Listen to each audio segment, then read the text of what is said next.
ప్రేక్షకులందరికీ నమస్కారం. ప్రస్తుతం మనతో పాటు ప్రముఖ ఆధ్యాత్మికవేత్త, జ్యోతిష్య వాస్తు పండితులు, బ్రహ్మశ్రీ డాక్టర్ గుండేపూడి శివ సుధీర్ శర్మ గారు మనతో ఉన్నారు.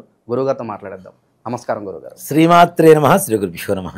గురుగారు, జూన్ మాసంలో కుంభరాశి వారి పరిస్థితి ఏ విధంగా ఉండబోతుంది? ఎలాంటి జాగ్రత్తలు, ఎలాంటి పరిహారాలు తీసుకోవాలి గురుగారు? వీళ్ళు ముఖ్యంగా నాన్న, కుంభరాశి అంటే వీళ్ళది సంపూర్ణమైనటువంటి మానసిక స్థితి, సంపూర్ణమైనటువంటి తత్వం. ఏది సగం చేసి వదిలేసేటువంటి తత్వం కాదు, పరిపూర్ణంగా ఉండేటువంటి లక్షణం. ఏ బాధనైనా దిగమింగగలిగినటువంటి ఆత్మస్థైర్యం, ఎలాంటి కష్టాన్నైనా సరే అది కష్టంగా భావించకుండా బాధ్యతగా భావించేటువంటి ఒక మంచి లక్షణాలు కలిగినటువంటిదే కుంభరాశి అని చెప్పుకోవచ్చు. అలాగే ప్రస్తుతానికి 7.5 సంవత్సరాల శని చివరి దశలో ఉంది. ఇక్కడ మనకి ధన, తను, ప్రాణ 3 స్థానాల్లో శని బాధ ఉంటుంది.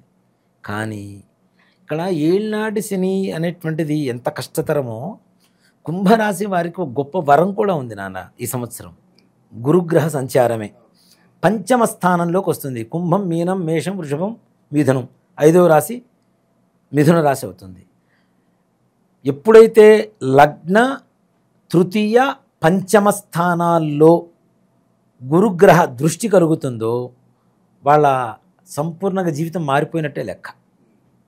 ఏళ్ళనాటి శని ప్రభావం ఉన్నా దాని ప్రభావాన్ని తగ్గింపజేసి గురుగ్రహ సంచార ప్రభావాన్ని ఎక్కువగా చేసి ఆయన అనుగ్రహంతో వీళ్ళ జీవితాన్ని ఇంకోసారి మంచి దారి వైపు చక్రం తిప్పుతున్నాడని చెప్పుకోవచ్చు. సో చివరి దశ అయితే హ్యాపీగానే ఉంటుంది. హ్యాపీగానే ఉంటుంది.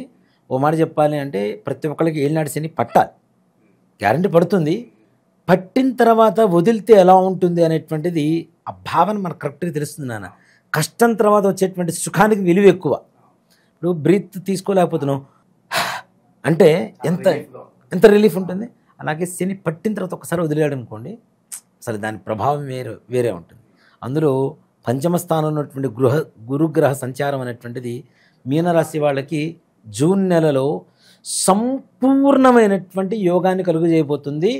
ఇంతవరకు ఏళ్ళనాటి శని వల్ల బాధపడుతున్నాం, వాహన ప్రమాదాలు జరుగుతున్నాయి, అనారోగ్య పరిస్థితి, కుటుంబంలో ఎక్కువగా తగాదాలు అవుతున్నాయి, ఆస్తి తగాదాలు అవుతున్నాయి, నష్టపోతున్నాము, వ్యాపారం బాగలేదు, రియల్ ఎస్టేట్లో బాగాలేదు, దేంట్లో బాగాలేదు, అప్పులు ఇచ్చాము వెనక్కి రావట్లేదు, అప్పులు చేసాము తీర్చలేకపోతున్నాము అనుకునేటువంటి సమస్త బాధల నుంచి ఒక్కసారిగా ఊపిరి పీల్చుకునేటువంటి విముక్తి కారకుడు గురుడవుతున్నాడు. ఒక మాటలో చెప్పాలంటే ఇన్ని కష్టాలు ఏ గ్రహానికి ఏ రాశికి కూడా చెప్పుకోలేదు మనం. ఇలాంటి బాధలన్నీ కూడా తీరిపోయి గౌరవ ప్రతిష్టలు ఒక స్థాయిలోకి వెళ్ళిపోతాయినన్న. వీళ్ళ ఊహ కూడా ఉండదు. గుడ్ టైం స్టార్ట్ అయిందని చెప్పుకోవచ్చు. 100% నాన్న. మనకి ఈ స్థాయి ఉంటే చాలు అనుకునేటువంటి వాళ్ళకు కూడా నువ్వు కోరుకుంటే ఇంతే, భగవంతుడు ఇస్తే ఎంతో. అలాంటి గురుగ్రహం మిమ్మల్ని, మీ జాతకాన్ని మార్చబోతోంది. శనిగ్రహం ఏమీ చేయలేదు, మిమ్మల్ని ఏ రకమైనటువంటి ఇబ్బందులు పాలు పెట్టదు.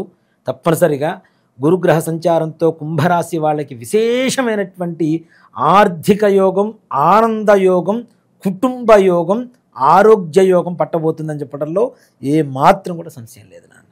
చాలా వరకు మంచి ఫలితాలు ఉన్నప్పటికీ గురుగారు ఏ విషయంలో చాలా జాగ్రత్తగా ఉండాలంటారు వీళ్ళు? ముఖ్యంగా స్త్రీలు పురుషుల పట్ల, పురుషులు స్త్రీల పట్ల ఎప్పుడైతే మనకి అధికమైనటువంటి ఆనందం, ఆర్థికం వస్తుందో కొన్ని దుర్వ్యసనాలకు లోనయ్యేటువంటి అవకాశాలు కనబడుతున్నాయి. కాబట్టి భగవంతుడు మంచి సమయాన్ని ఇచ్చింది, నీ జీవితానికి భవిష్యత్తు కావాల్సినటువంటి బంగారు బాటలో వేసుకొని దాంట్లో నడవడం కోసం ఇచ్చాడు. దాన్ని మనం ఏం చేస్తున్నామంటే దుర్వ్యసనాల పాలు చేసుకొని అనవసరంగా జీవితాన్ని మన చేతులారా మనం నాశనం చేసుకుంటూ ఉన్నాం.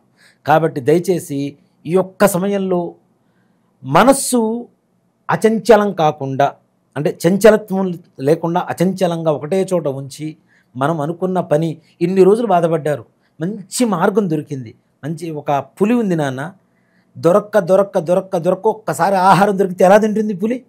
అలాంటి సమయం దొరికినప్పుడు ఎలా ఉండాలి మనం?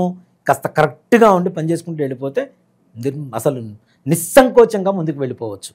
వివాహాది శుభకార్యాలు, పెళ్ళి అవ్వదు అనుకునేటువంటి 36 ఏళ్ళు 37 ఏళ్ళు వచ్చిన వాళ్ళకు కూడా కుంభరాశి వాళ్ళకి తప్పనిసరిగా జూన్ నెల నుంచి వివాహ యోగం తప్పనిసరిగా జరగవలసిందే. ఉద్యోగం రాదు అనుకున్న వాళ్ళకి ఉద్యోగం రావాల్సిందే, ప్రమోషన్ రాదు అనుకున్న వాళ్ళకి ప్రమోషన్ రావాల్సిందే. వ్యాపారంలో పూర్తిగా నష్టపోయాం, ఇక షాపు క్లోజ్ చేసేసి ఇంట్లో కూర్చుందాం, ఇక్కడ నా గుమాస్తాగా చేరదాం అనుకునేటువంటి వాళ్ళు కూడా 10 మంది గుమాస్తాల్ని మెయింటైన్ చేసేంత గొప్ప స్థాయికి వ్యాపారం వెళ్ళిపోవడం అనేటువంటిది కూడా తప్పనిసరిగా జరిగేటువంటి పరిస్థితులు కనబడుతున్నాయి. అలాగే విద్యార్థులు కూడా ఉన్నత ఉద్యోగం, ఉన్నత విద్య కోసం ప్రయత్నించేటువంటి ప్రతి ఒక్కరికి మంచి మార్పు కనబడుతుంది. మనం కష్టపడుతున్నాం, రాస్తున్నాం, పెద్దగా ఫలితం రావటం లేదు అనుకునేటువంటి వాళ్ళకు కూడా మంచి సంపూర్ణమైనటువంటి ఫలితాలు, మంచి ర్యాంకులు, అలాగే ఫ్రీ సీట్లు, అలాగే వైద్య శాస్త్రం చదివేటువంటి వాళ్ళు, గణిత శాస్త్రం చదివేటువంటి వాళ్ళు, ఇంజనీరింగ్, కన్స్ట్రక్షన్స్, సివిల్ ఇంజనీర్స్ అంటాం కదా, ఇట్లాంటి వాళ్ళకు కూడా చాలా విశేషమైనటువంటి యోగం కలగబోతుంది నాన్న. మంచి మార్పులు రాబోతుంది. దూర ప్రయాణాలు చేసే వాళ్ళకి ఏదైనా సూచన ఉందా గురుగారు? ముఖ్యంగా శని ఎంత కాదనుకున్నా ఏళ్ళనాడు శని ప్రభావం ఉంటుంది కాబట్టి కొంచెం దూర ప్రయాణాలు మాత్రం అవాయిడ్ చేయడం అనేటువంటిది సూచించదగినటువంటి విషయం. ఓకే, కొత్తగా ఏదైనా పరిచయాలు అవుతే కనుక వాళ్ళతో ఎలా మసలుకోవాలి గురుగారు? వీళ్ళు నిజంగా కొత్త పరిచయాలు వీళ్ళకి వీళ్ళ మార్గానికి ఇంకాస్త దోహదపడుతుంటాయి నాన్న. హెల్ప్ చేస్తారు వాళ్ళు 100%. అసలు కొత్త కొత్త పరిచయాలు, నూతన వ్యక్తుల పరిచయాలు, వాళ్ళ సలహాలు తీసుకోవడాలు, తద్వారా ఆర్థికంగా, వ్యాపారపరంగా ఉన్నత పదవీ పరంగా మంచి స్థానాన్ని సంపాదించడం, ఇళ్ళు కొనుక్కోవటం, గృహయోగాలు కలగటం, రాజకీయపరమైనటువంటి వ్యక్తులకైతే 100% చెప్తున్నాను అన్న, అసలు చాలా ఉన్నతమైనటువంటి యోగానికి వెళ్ళిపోతారు. చాలా. గురుగారు, ఏళ్ళనాడు శని చివరి దశలో ఉన్నారు కాబట్టి ఎలాంటి పరిహారాలు వీళ్ళకి అవసరం అంటారు? సింపుల్ నాన్న, ప్రతి శనివారం నవగ్రహాల దగ్గర శనీశ్వరుడికి తైలాభిషేకం చేయించండి, నువ్వులతో అష్టోత్తరం పూజ చేయించండి, నీలవర్ణాన్ని స్వామివారికి వస్త్రాన్ని సమర్పించండి చక్కగా. దాంతోపాటు కొబ్బరికాయ, బెల్లం స్వామివారికి నివేదనగా పెట్టి నమస్కారం చేసుకొని ప్రదక్షిణాలు చేయండి. ఇంకా అవకాశం ఉంటే బీదనారాయణులకి నీలవర్ణ వస్త్రం అంటే రగ్గులు, కప్పుకునేటువంటి రగ్గులు ఉంటాయి కదా, అలాంటి విధానం చేయండి. ఇంకా చాలా మంచి జరుగుతుంది.